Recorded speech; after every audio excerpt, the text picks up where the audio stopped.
फिर भी उन्होंने अमेरिका का सेंटकॉम का सबसे बड़ा बेस बनाकर अल उदैद में बिठा के रखा हुआ है। आज अगर इस तरह कतर, जो कि सेंटकॉम का मुख्यालय बनकर बैठा हुआ है, फिर भी अमेरिका को अपनी जगह यूज करने नहीं देता, ये बड़ा सवाल है कि इतने समय तक अमेरिका ये कहते हुए ही तो आया था कि तुम पर जब कोई हमला होगा मैं तुम्हें बचाने आऊंगा। आज जब बचाने के लिए वो वहां खड़ा है, उस समय भी ये लोग उसके हाथ बांध दे रहे हैं कि नहीं, आप मेरी जगह यूज नहीं करोगे। अगर हम इस तरीके से देखें कि भाई वो हमला क्यों नहीं कर रहे, जवाबी हमला, तो डिफरेंट सिनारियो हो गया, but they are active.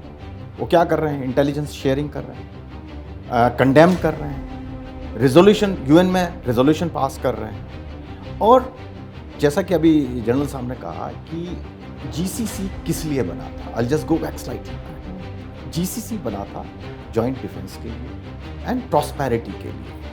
GCC country को देख करके हम कहते हैं कि शायद ऑयल ही उनके पास में सब कुछ है, लेकिन ऐसा नहीं है। उनकी जो मॉडल है, ग्रोथ मॉडल है, वो है capital, investments, tourism, civil aviation, apart from oil. ये जो झगड़ा हुआ है, जब से सबसे पहले ईरान को क्योंकि मालूम है कि ये कंट्रीज वल्नरेबल है, तो ईरान क्योंकि यूएसए पे तो हमला नहीं कर सकता, केवल इजराइल पे कर सकता है। इसके पास इतनी मिसाइल्स नहीं है कि वो यूएस की मेन लैंड पे जा सके। केवल कोशिश कर सकता है जो उनका आर्मेडा, उस पर हमले करने की कोशिश जो उन्होंने की।